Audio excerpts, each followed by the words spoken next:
After my daughter got married, her husband wouldn't let me visit. One day, I showed up unannounced and saw what they'd been hiding. This is the story of how I fought to save my daughter from the people who stole her mind, and in the process, discovered a power within myself I never knew existed.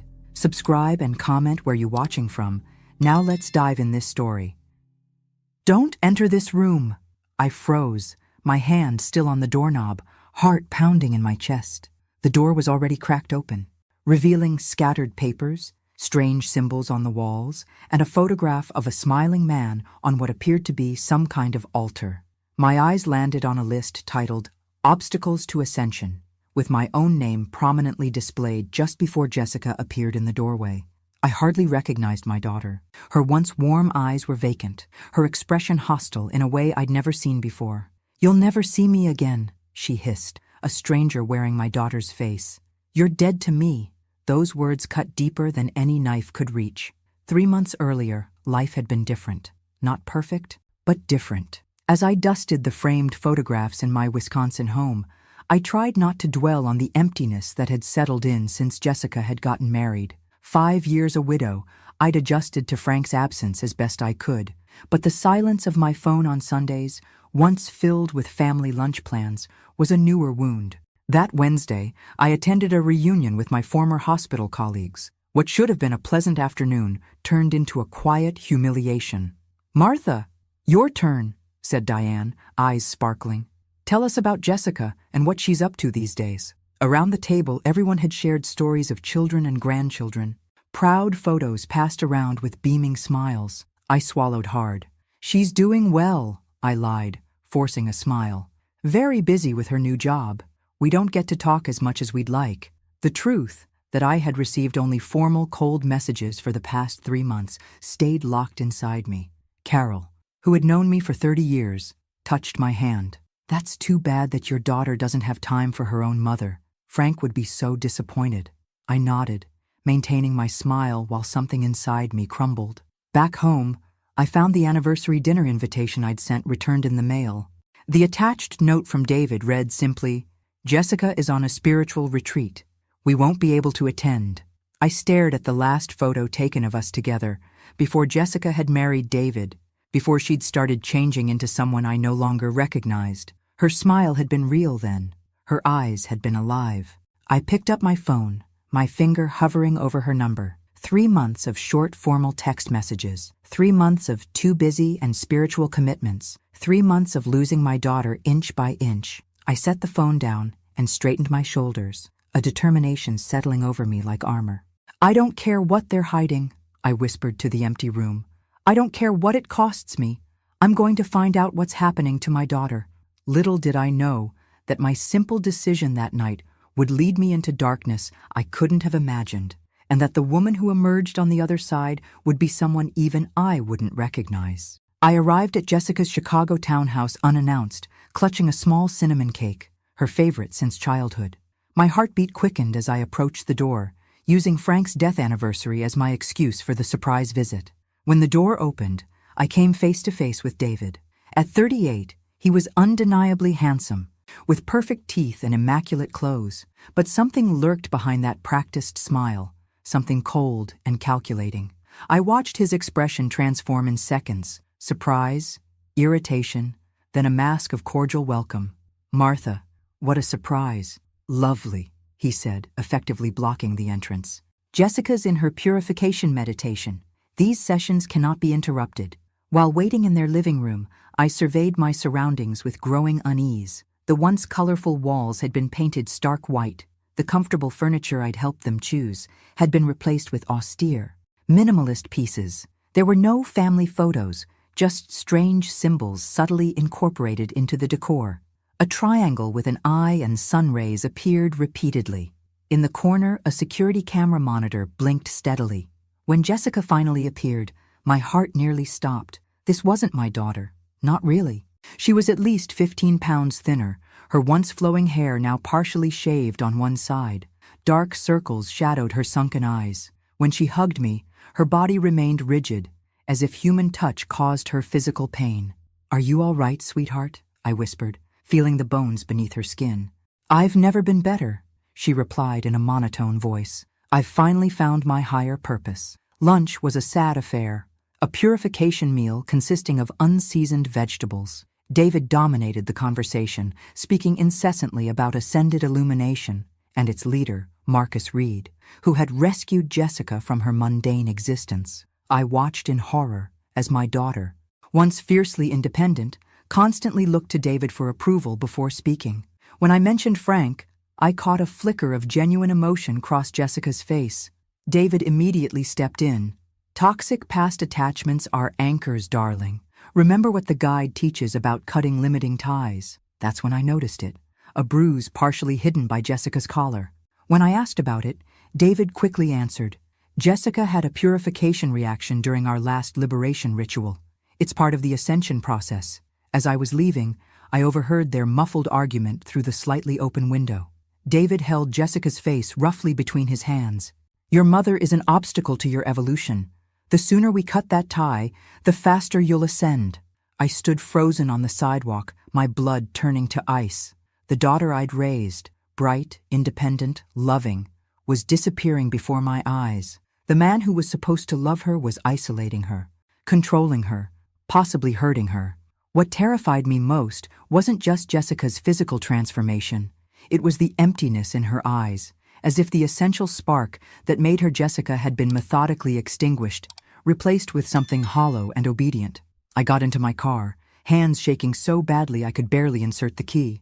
Whatever was happening to my daughter went far beyond a strange spiritual phase. Something was deeply, terrifyingly wrong, and I was the only one who could see it. In the weeks after my visit, I spiraled into a pit of worry and self-doubt. I called Jessica repeatedly, but the conversations were brief and superficial when they happened at all. David was always nearby, often on speakerphone, monitoring every word. During a routine medical checkup, I broke down when Dr. Wilson, who had been my doctor for decades, asked about Jessica. Martha, your blood pressure is concerning me, she said, reviewing my chart. How are things at home? The simple question unleashed a flood of tears I'd been holding back for weeks. Dr. Wilson listened patiently as I poured out my fears, then suggested therapy to help manage my stress. This situation with Jessica sounds extremely difficult, she said gently. You need support too. I began attending a seniors support group, but felt even more isolated there. While others shared stories about attentive children who visited regularly, I sat silent, swallowing the pain of abandonment. During a moment of desperation, I called Emily, one of Jessica's college friends. I lost touch with her too, Emily admitted. After she started dating that guy, she just disappeared. First, she stopped hanging out with us. Then she stopped responding to messages completely. The last time I saw her, she seemed different, like she was following a script. My birthday came and went without a call from Jessica. All I received was a generic text message that didn't even sound like her. Happy birthday. Blessings on your earthly journey. Gratitude for your role in my physical existence. That night, flipping through old photo albums, I found a card Jessica had written when she was 16. Mom, you're my best friend and my hero. I'll never let anything come between us. The words now seemed to belong to another lifetime, another person entirely. I couldn't sleep. At 3 a.m., I sat at my computer and typed Ascended Illumination into the search bar. The official website appeared sleek and professional, filled with buzzwords about personal transformation, financial freedom, and detachment from society's limiting structures. Photos showed smiling people in white clothing at luxurious retreats, all with the same intense gaze I'd seen in Jessica's eyes. Digging deeper, I found a discussion forum where former members shared their experiences. My blood ran cold as I read accounts of people who had lost their life savings, cut ties with family members, followed extreme purification diets, and participated in humiliating confession rituals. One post particularly caught my attention, written by a woman named Samantha. My sister has been there for 2 years. She sold her house, donated almost everything to the guide, and rarely speaks to us now. When she visits, she seems like a different person. Too thin, empty eyes, unable to maintain a normal conversation without quoting the group's truths. I immediately messaged Samantha, who confirmed my worst fears. It's not just a self-help group, she explained.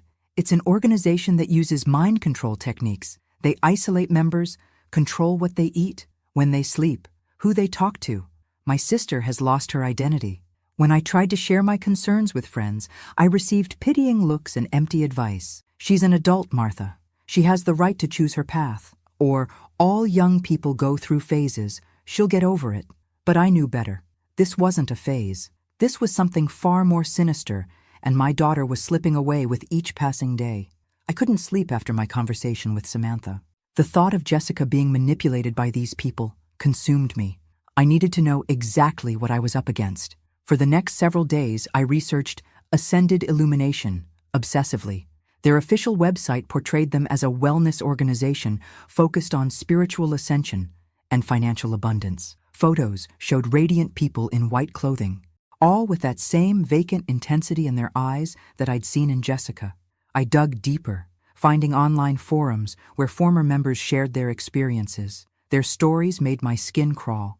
Accounts of people who had surrendered their life savings, cut off family ties, followed extreme purification diets, and participated in humiliating confession rituals. Many described physical exhaustion from sleep deprivation and malnutrition that left them unable to think clearly. One testimony particularly chilled me. They target you when you're vulnerable. They love the recently bereaved, the divorced, the professionally successful, but emotionally isolated. They offer community, purpose, and validation, then slowly isolate you from everyone who truly loves you. That described Jessica perfectly. She'd been emotionally raw after a painful breakup when she met David. I created an anonymous account and posted a question. My daughter recently joined Ascended Illumination. Has anyone left this group? Can they be helped?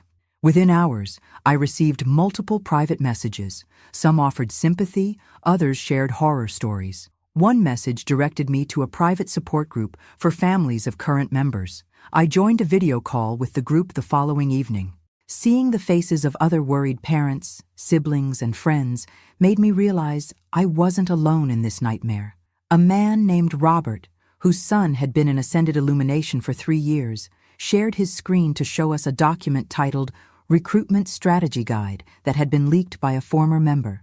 They call it love bombing, he explained, pointing to a section of the text. They identify vulnerabilities, then overwhelm new recruits with attention and validation. Once the person trusts them, they begin the isolation process, creating subtle conflicts with family and friends, suggesting these relationships are holding them back. As he scrolled through the document, my heart sank further. There were detailed instructions for reconfiguring belief systems, creating financial dependency, and neutralizing external influences, a clinical term for cutting off family. The most disturbing part, continued Robert, is how they handle those who question the group or try to leave. They call it containment protocol. The document detailed psychological manipulation tactics, including public humiliation, sleep deprivation, and even blackmail using secrets revealed during confession sessions. Another parent, Eleanor, spoke up. My daughter Cynthia tried to leave after they demanded she sell her house and donate the proceeds. They held an intervention where 15 members surrounded her for hours, telling her she was spiritually diseased and would destroy herself if she left. When she finally got out, she was diagnosed with PTSD. I sat in stunned silence, my worst fears confirmed. This wasn't just a strange spiritual phase or a controlling relationship. Jessica had been ensnared by predators who used sophisticated psychological techniques to break down and rebuild people for financial gain. What terrified me most was realizing how perfectly Jessica fit their ideal recruit profile. And now, with her fully immersed in their world, how would I ever get her back? I discovered through the support group that Ascended Illumination was holding a special retreat for high-ranking members. David, as an elite ascender, would be attending. This was my chance to see Jessica alone, without his controlling presence. I arrived at their Chicago townhouse unannounced, heart pounding as I pressed the doorbell. To my surprise, Jessica answered. For a brief moment, before her programmed mask slipped back into place, I glimpsed my real daughter, eyes brimming with tears, lips trembling. A flash of the Jessica I knew. "Mom, what are you doing here?" She glanced nervously over her shoulder, as if expecting punishment for speaking naturally. Inside, I noticed alarming changes since my last visit. More symbols covered the walls. An elaborate altar featured a photograph of Marcus Reed surrounded by candles. Rigid schedules detailed activities like self-purification and fault confession. The refrigerator contained only wilting vegetables and strange bottled drinks with the group's label. "Would you like some purification tea?" Jessica asked mechanically. While she prepared it in the kitchen, I scanned the living room. A notebook lay open on the coffee table. Flipping through it quickly, I found pages of the same phrase written obsessively. "Biological family contaminates ascension," and "To donate is to receive illumination." On another page, a list titled Donation Goals showed astronomical figures, including a disturbing entry. Johnson Property, after completing transfer, $350,000. My property, my home. I noticed Jessica carefully avoiding a closed door at the end of the hallway. When I casually asked about it, she changed the subject abruptly. "It's a sacred space. No one can enter." While Jessica returned to the kitchen, I seized my chance. The door wasn't locked. Inside, I discovered what could only be described as an operations center. Maps covered the walls with locations marked. Lists of names, family friends, Jessica's former colleagues, had annotations like potential recruit, resistant to message, promising financial target. Financial documents scattered across a desk showed massive transfers to Ascended Illumination Foundation. Jessica's savings. Most disturbing were papers indicating plans to sell my house, which Jessica would inherit, along with passports and documents for an imminent move to their International Elevation Center in Costa Rica, scheduled just 3 weeks away. In a folder marked Confidential Recruiters Only, I found a detailed manual on identifying and manipulating vulnerable people. The section titled Ideal Target Profile described Jessica with frightening accuracy. Recently bereaved individuals, professionally successful but emotionally isolated, with access to significant financial resources. I was so absorbed in these documents that I didn't hear Jessica approach. When I turned, I saw a transformation that chilled me to the bone: cold anger, complete detachment. "How dare you?" Her voice was unrecognizable. "You invaded my sacred space." I tried to explain my concerns, but Jessica seemed incapable of hearing me. As if reciting a memorized script, she declared, "You are no longer welcome in my home. Your energy patterns are contaminating my ascension." She grabbed her phone. "I'm calling the Ascension Guardians. You have 1 minute to leave, or they'll ensure your removal and process you for trespassing." Devastated and terrified, I was forced to leave under threat of never seeing my daughter again. As the door slammed behind me, I realized with growing horror that I was running out of time to save her. For 3 days after being thrown out of Jessica's home, I barely functioned. I alternated between sobbing uncontrollably and staring blankly at walls. The image of my daughter's cold, detached face haunted me. When had Jessica, my warm, independent, critical-thinking daughter, become this hollow-eyed stranger? On the 4th day, I woke with a clarity that cut through my despair. My nursing career had taught me one vital lesson: emotional breakdowns don't solve medical emergencies, and this was an emergency. I created a methodical research plan using skills honed through decades of nursing. I compiled everything I knew about Ascended Illumination, established a timeline of Jessica's changes, and documented every interaction since she met David. I reconnected with Samantha, who invited me to a support group for families of people in controlling organizations. The meeting was held in a community center basement filled with people whose haunted expressions mirrored my own. "Everyone, this is Martha. Her daughter Jessica was recruited by Ascended Illumination about a year ago," Samantha introduced me. A man with tired eyes approached afterward. "I'm Michael. I was with Ascended Illumination for 3 years, got out 8 months ago." We spoke privately in a corner, his voice low and urgent. "They're not what they seem," he explained. "They start by promising personal growth, but gradually isolate you, control your food, sleep, relationships, even your thoughts. The courses and donations are designed to drain financial resources. When your money's gone, you become a recruiter to bring in new members." Michael revealed the group's leader, Marcus Reed, was actually Jeffrey Pearson, a former salesman with a record of financial fraud who reinvented his identity after prison. They target people at vulnerable moments, after significant losses, relationship breakups, or professional crises, exactly like Jessica was when she met David. My stomach dropped when Michael mentioned David. What about him? Michael's expression darkened. David isn't just a member. He's an elite recruiter, with a history of involving himself with financially stable women to bring them into the group. You mean their relationship was planned? The room seemed to spin around me. Likely. We called them love contractors. Jessica wouldn't be his first target. I learned about the mind control techniques used by the group: sleep deprivation, restrictive diets that weakened critical thinking, gradual isolation from friends and family, and confession sessions used later as emotional blackmail. They create a crisis, Michael explained, make you believe the outside world is dangerous, that only they have the solution. They break you down through exhaustion, hunger, and emotional manipulation until you can't tell reality from their programming. That night, I spread my research across my dining room table: financial records, testimonies from former members, information about Jessica's bank accounts that I still had access to as a co-signer from her college days. The pattern was undeniable and terrifying. In just 1 year, Jessica had transferred nearly $180,000 to Ascended Illumination, her entire inheritance from Frank, plus her savings. David had appeared in her life precisely when she was most vulnerable.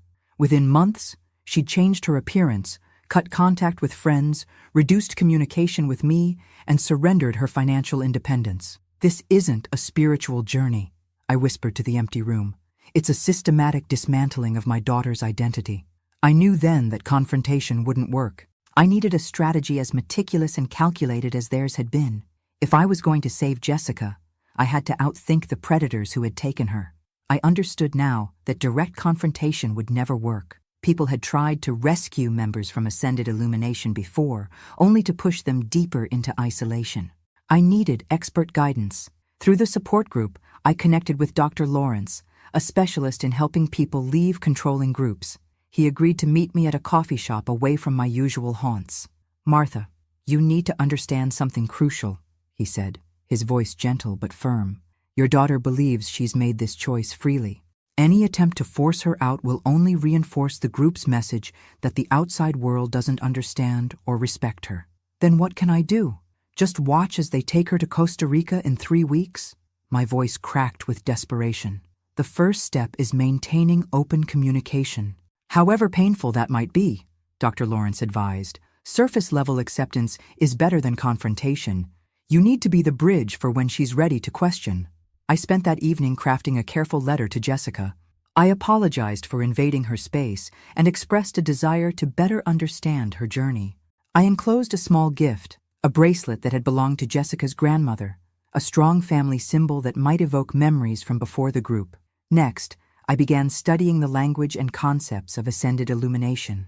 I needed to communicate with Jessica on terms she now understood, to become fluent in the vocabulary that had replaced her normal speech. With legal help, I updated my will and financial documents to protect my assets, not out of selfishness, but to prevent them from being drained by the group if something happened to me.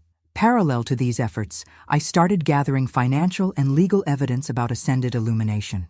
Working discreetly with a lawyer specializing in fraud cases, I discovered preliminary investigations into the group in 2 different states. The most dangerous part of my plan came next. I needed to understand their recruitment and control methods firsthand. Through the support group, I located an upcoming introductory illumination workshop in Detroit, far enough from home that no one would recognize me. When I told Dr. Lawrence and Michael what I was planning, they both objected strenuously. "That's extremely dangerous," Dr. Lawrence warned. "These people are experts at manipulation.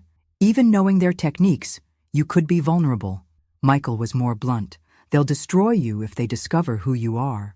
But I had made my decision. Standing before my bathroom mirror, I began my transformation.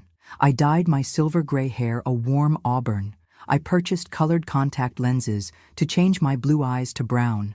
I practiced speaking with a slight West Coast accent and created a detailed backstory for Margaret Wilson, a wealthy widow from Seattle seeking spiritual fulfillment. "You're playing with fire," Michael warned when I showed him my disguise. "I have no choice," I replied, slipping the grandmother's matching bracelet to Jessica's onto my wrist. "My daughter vanishes in 3 weeks. That night, I booked my flight to Detroit and registered for the workshop using my new identity. As I completed the online form detailing my fictional wealth and recent bereavement, I felt a chill of recognition. I was crafting myself into their perfect target.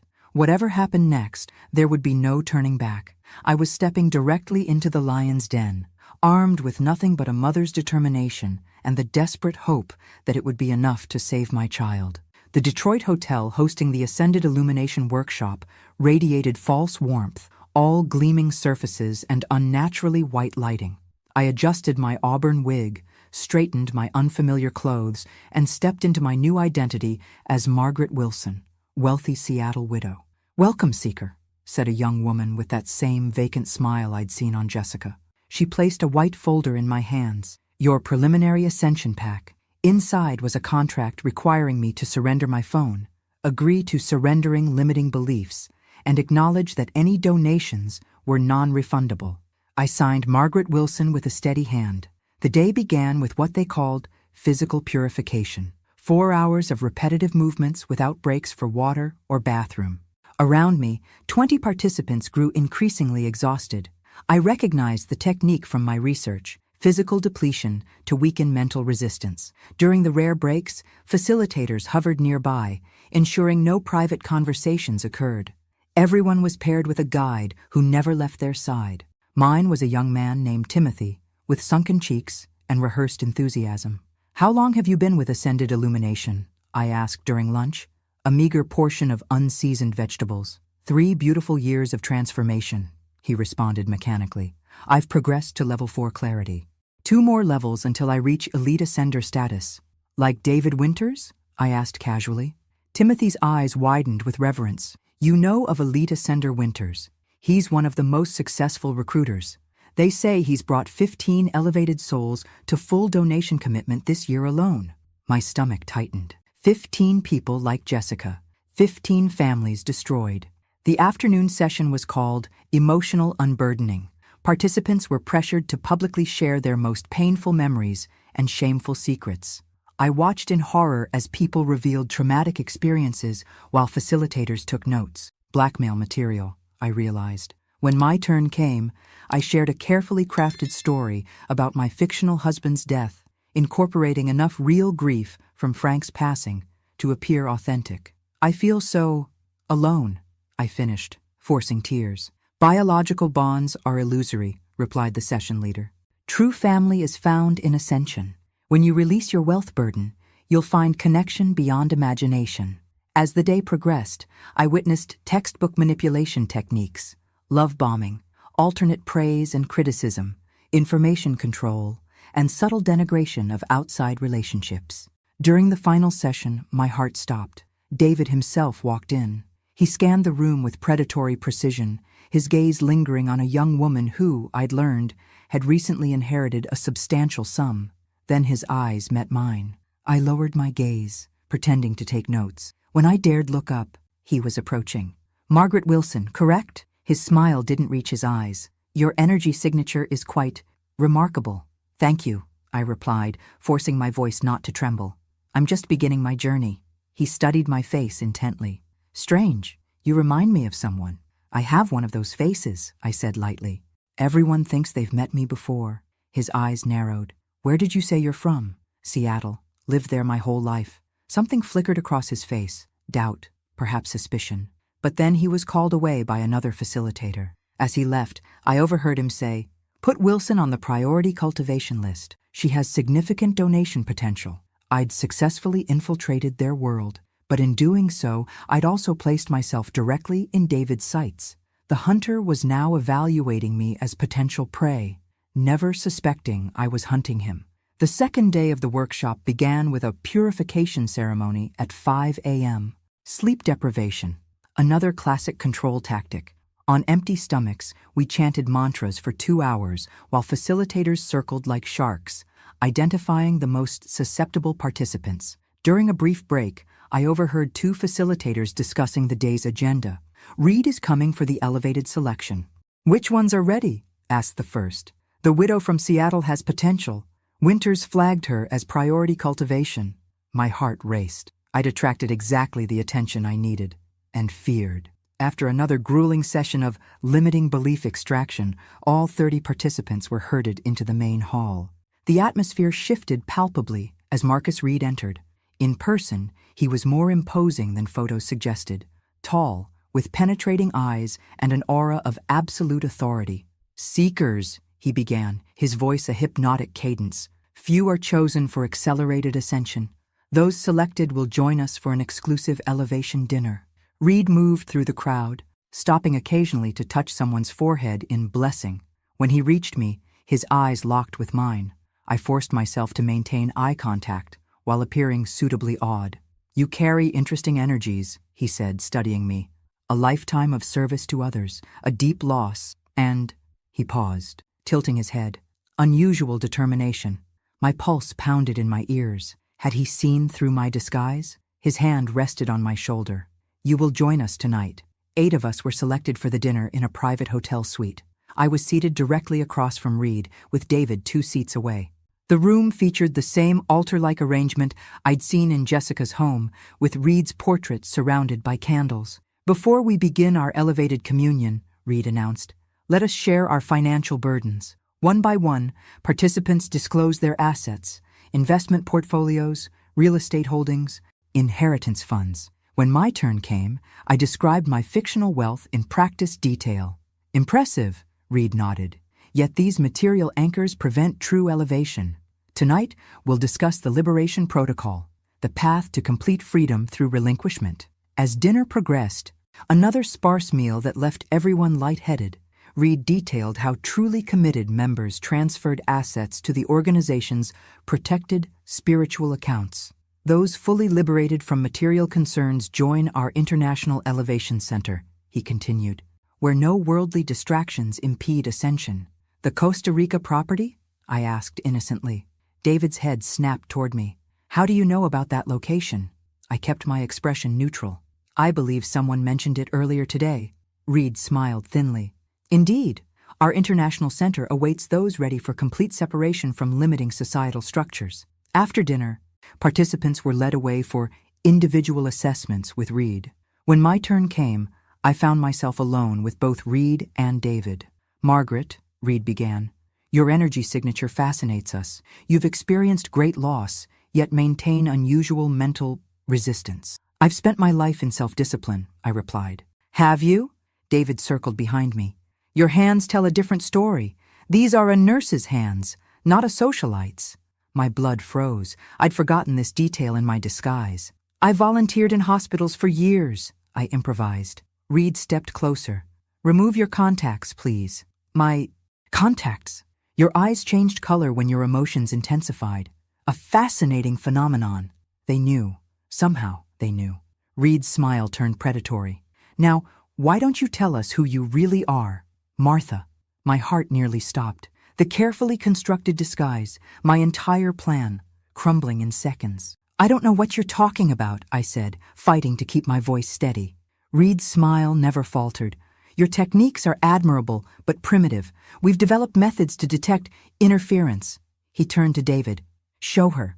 David produced a tablet displaying security footage from Jessica's home, the very day I'd discovered that forbidden room. The camera had captured everything, including my face, as I examined their documents. "Technology serves the enlightened," Reed said softly. "We maintain comprehensive surveillance of all elite ascenders' homes. Did you think we wouldn't recognize Jessica's mother?" My mind raced. Denying further would be pointless, but admitting everything meant failure. "You're clearly concerned about your daughter," Reed continued, his voice deceptively gentle. "That's natural, if limiting. What you don't understand is that Jessica has chosen transcendence. After being systematically isolated and manipulated," I countered. "Abandoning pretense." David stepped closer, his expression darkening. "We should contact the Chicago Center immediately. Accelerate Jessica's international transition." "No," Reed raised his hand. "This presents an opportunity." He studied me with clinical interest. "Most family members lack your determination. Martha, you penetrated our preliminary defenses. Impressive. What do you want?" I asked bluntly. "The same thing you do. Resolution." Reed circled me slowly. "Jessica stands at a critical threshold. Her financial contributions have been substantial, but her emotional severance remains incomplete. You are the final attachment preventing her total liberation. You mean my death would be convenient, I stated flatly, nursing instincts assessing the nearest exit. Reed laughed, a sound devoid of warmth. Nothing so dramatic. We simply offer a choice, continued interference, which forces us to accelerate Jessica's relocation to Costa Rica immediately. Or cooperation. What kind of cooperation? Sign a notarized statement that Jessica's decisions are her own, that our organization bears no liability for her choices, and that you'll cease all contact attempts. David placed papers before me. In exchange, she remains in Chicago for 6 more months. 6 months. Time I desperately needed. And if I refuse, she leaves tomorrow. Reed shrugged. Our jet is always ready. My nursing career had taught me when to fight and when to strategically retreat. This moment demanded the latter. I'll sign, I said quietly. Wise choice, Reed nodded to David. Arrange the notary. When they stepped outside to make calls, I quickly photographed every document with the miniature camera Michael had insisted I carry, disguised as a brooch on my blouse, evidence of their manipulation, their financial schemes, and most importantly, their plans for future ascenders. After signing their papers with a notary they'd summoned to the hotel, I was escorted out with a clear warning from David. Any further interference, and Jessica disappears permanently. Back in my hotel room, I shook uncontrollably. My infiltration had failed spectacularly, yet provided crucial intelligence. I now knew exactly what they planned for Jessica when they intended to move her. And most importantly, I had documented evidence of their operation. As I packed my belongings, my phone buzzed with a text from an unknown number. Mother, you've betrayed me for the last time. I'm going to Costa Rica tomorrow. Don't try to contact me again. You are dead to me. I clutched the phone, tears streaming down my face. I had just 6 hours before my daughter vanished forever. I've never driven so recklessly in my life. The 2-hour journey back to Chicago became a frantic race against time, my mind cycling through desperate scenarios. I called Dr. Lawrence from the road. They're moving her tomorrow, I explained, my voice breaking. I've failed. Martha, listen carefully, he said. Direct intervention won't work. They'll simply use it to reinforce their control. I don't have time for careful approaches anymore, I countered. I'm going to offer them what they really want. Money. My money. Martha, not just money, I continued. Everything.